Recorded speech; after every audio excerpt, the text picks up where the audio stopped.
தின அரசியல் பார்வையாளர்கள் அனைவருக்கும் வணக்கம். இன்னைக்கு நம்ம இது சம்பந்தமா பார்க்க போறோம் கேட்டீங்கன்னா, மதுரையை சார்ந்த பூசாரி ஒரு நபர் பரமசிவம் என்பவர் காவல்துறை தாக்கியதில் சில தினங்கள் கழித்து உயிரிழந்துள்ளார். இந்த சம்பவத்தை பத்தி தான் நம்ம பார்க்க போறோம். வாங்க பார்க்கலாம்.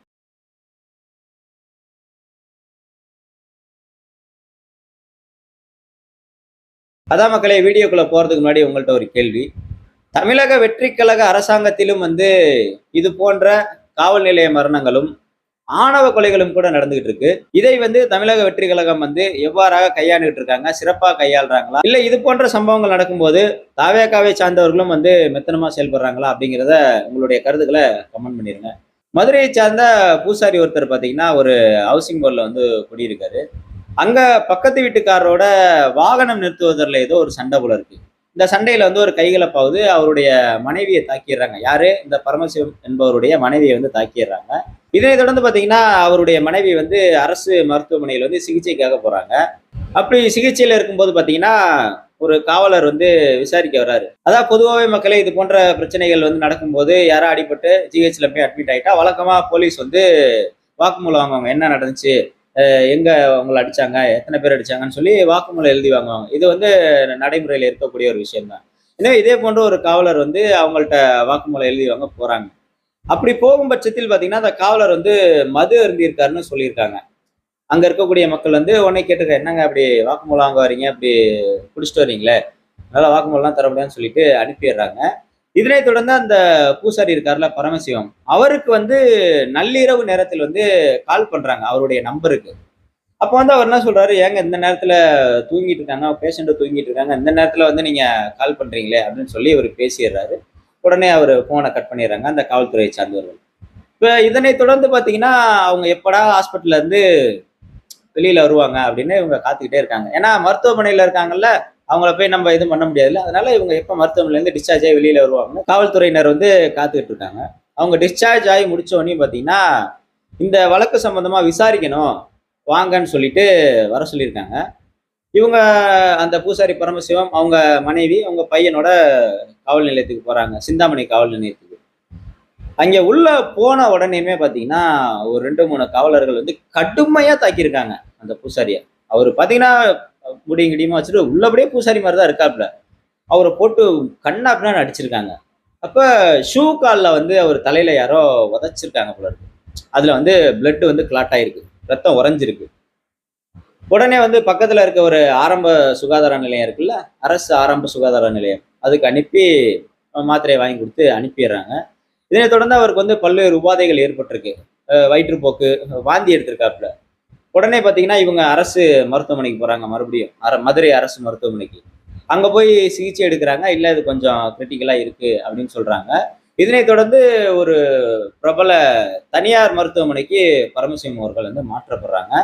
கடந்த ஆகஸ்ட் 14ஆம் தேதி பாத்தீங்கன்னா அவர் உயிரிழந்துடுறாரு. இதனைத் தொடர்ந்து அவர் குடும்பத்தை சார்ந்தவர்கள், அதாவது இந்த பூசாரி பரமசிவம் குடும்பத்தை சார்ந்தவர்கள் காவல்துறை தாக்கியதால் தான் என் கணவர் இறந்துட்டாரு அப்படிங்கிற ஒரு குற்றச்சாட்டை முன்வைக்கிறாங்க. ஆனா இவர் அரசு மருத்துவமனையில் சேரும்போது, இல்ல நான் கீழே தவறி விழுந்துட்டேன், அதனாலதான் எனக்கு அடிபட்டுருச்சு அப்படிங்கிற ஒரு ஸ்டேட்மெண்ட் சொல்லியிருக்காரு. ஆனா குடும்பத்தினர் என்ன சொல்றாங்கன்னா, காவல்துறை எங்களை மிரட்டினாங்க, அதனாலதான் நாங்க இப்படி பொய் சொன்னோம் அப்படின்னு அவங்க சொல்றாங்க. இந்த சம்பவத்தில் பாத்தீங்கன்னா மக்களே, காவல்துறைக்கு எங்கிருந்து இந்த தைரியம் வருது? நம்மளுடைய வீடியோக்களை பார்க்குற எல்லாத்துக்குமே தெரியும். குறிப்பாக இந்த மாடப்புறம் அஜித் அவருடைய வழக்கு பத்தி நம்ம இதுல பேசியிருக்கோம்.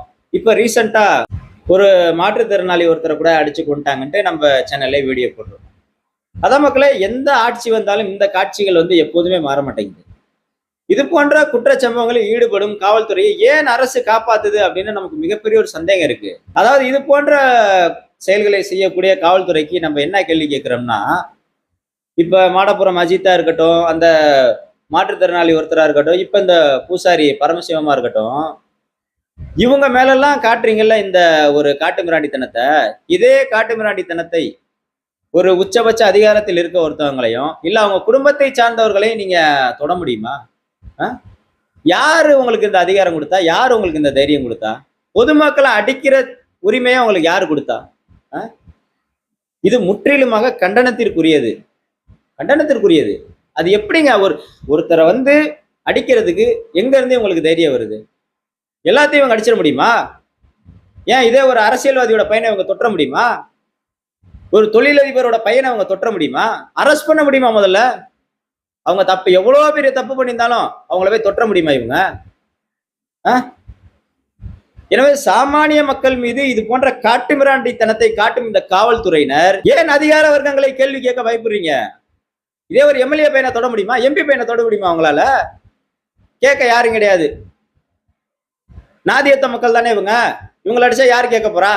அப்படியே கேட்டாலும் ஒரு பணத்தை விட்டெறிவோம், எடுத்துட்டு போயிருவாங்க. யாரு கொடுக்குறா இவங்களுக்கு அதிகாரத்தை? எங்க இருந்து வருது இவங்களுக்கு இவ்வளவு தைரியம்? எனவே தமிழ்நாடு அரசு இது போன்று குற்றச் செயலில் ஈடுபடும் காவல்துறையினரை நிச்சயமாக தூக்கில போடுங்க, தூக்கில போடுங்க. அப்பதான் திருந்துவாங்க இவங்கெல்லாம். பொதுமக்கள் காவல்துறையை பார்த்தாலே இன்னைக்கு பயப்படுறாங்க, பயப்படுறாங்க. பொதுவா போய் காவல் நிலையத்துல போய் யாரோ போர் கொடுக்க முடியுமா இன்னைக்கு இருக்க சூழல்ல? நான் சொல்றது பொய்னா இந்த வீடியோ பார்த்துட்டு இருக்க நீங்க, உங்களுக்கு ஏதாவது ஒரு பிரச்சனை இருக்கும், ஏதோ ஒரு நிலம் சார்ந்த பிரச்சனையோ இல்ல பொருளாதாரத்துல ஏதோ ஒரு பிரச்சனையோ இருக்கும். நீங்க போய் ஒரு கம்ப்ளைண்ட் கொடுத்து பாருங்க, ஒரு ஸ்டேஷன்ல, லோக்கல் ஸ்டேஷன்ல கம்ப்ளைண்ட் கொடுத்து பாருங்க, உங்களை எவ்வளவு கேவலமா நடத்துவாங்கன்னு தெரியும் உங்களுக்கு. ஆனா இதே ஒரு அரசியல்வாதியோ ஒரு பெரிய பணபலம் படைத்தவரோ ஒரு ஸ்டேஷனுக்கு போகும்போது உங்களுக்கு ராஜ மரியாதை கிடைக்கும். ஏன் அந்த மரியாதை பொதுமக்களுக்கு கிடைக்க மாட்டேங்குது? எனவே மக்களே, இந்த விஷயத்தில் தமிழ்நாடு அரசு, குறிப்பாக தாவேக அரசு, இந்த குற்றச்சம்பவத்தில் ஈடுபட்ட ஒரு காவல் ஆய்வாளர், ஒரு சப் இன்ஸ்பெக்டர், இன்னும் ஒரு சில காவலர்கள் பேர் சொல்றாங்க, அவங்க எல்லாத்தின் மீது நீங்க கொலை வழக்கு பதிவு செய்யணும். கொலை வழக்கு தான் பதிவு செய்யணும். கொலை வழக்கு பதிவு செய்து அவங்களை தூக்குல போடுங்க, தூக்குல போடுங்க. 2 பேர்த்த தூக்குல போடுங்க. அப்பதான் பொதுமக்கள் மேல கை வைக்க பயப்படுவாங்க எல்லாரும். எனவே தமிழ்நாடு அரசு இது போன்ற சம்பவங்களில் கொஞ்சம் சிறப்பு கவனம் எடுத்துக்கணும்.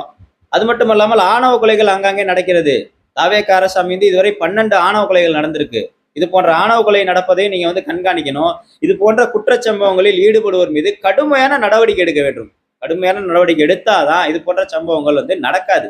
ஏன்னா இது போன்ற சம்பவங்களில் பாதிக்கப்படுறவங்க அரசியல்வாதிகளோ பெரிய செல்வாக்கு படைத்தவர்களோ பணபலம் படைத்தவர்களோ கிடையாது. சாமானிய மக்கள் அனைவரும், ஆணவ கொலைக்கு உள்ளாகிறவங்களும் இது போன்ற காவல் நிலைய சித்திரவதையால் படுகொலை செய்யப்படுவர்களும் பார்த்தீங்கன்னா சாமானிய மக்கள். சாமானிய மக்களுக்கு காவல்துறையின் மீது ஒரு மரியாதை வரணும், ஒரு மதிப்பு வரணும். காவல்துறையை பொதுமக்கள் மதிக்கணும்னா நீங்க இது போன்ற அதிகாரிகளின் மீது கடுமையான நடவடிக்கை எடுத்தால் மட்டும்தான் இது போன்ற சம்பவங்கள் குறையும்.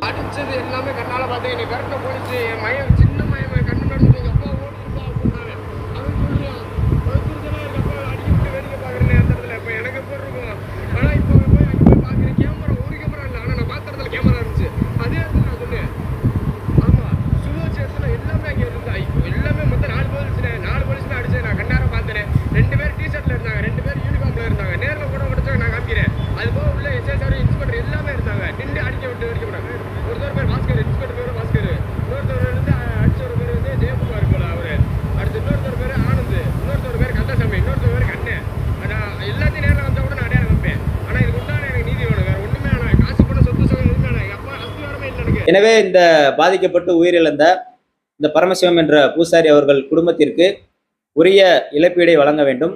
அது மட்டுமல்லாமல் அந்த குடும்பத்தை சார்ந்தவர்கள் இழப்பீடை கூட கேட்கல, உரிய நடவடிக்கை தேவை அப்படிங்கிறதான் கேட்கிறாங்க. எனவே தமிழ்நாடு அரசு உரிய நடவடிக்கை எடுத்து சம்பந்தப்பட்ட காவல் அதிகாரிகளுக்கு கடுமையான தண்டனை வழங்க வேண்டும் என்பதுதான் நம்முடைய கோரிக்கை. மீண்டும் அடுத்த காணொளியில் சந்திப்போம். நன்றி, வணக்கம்.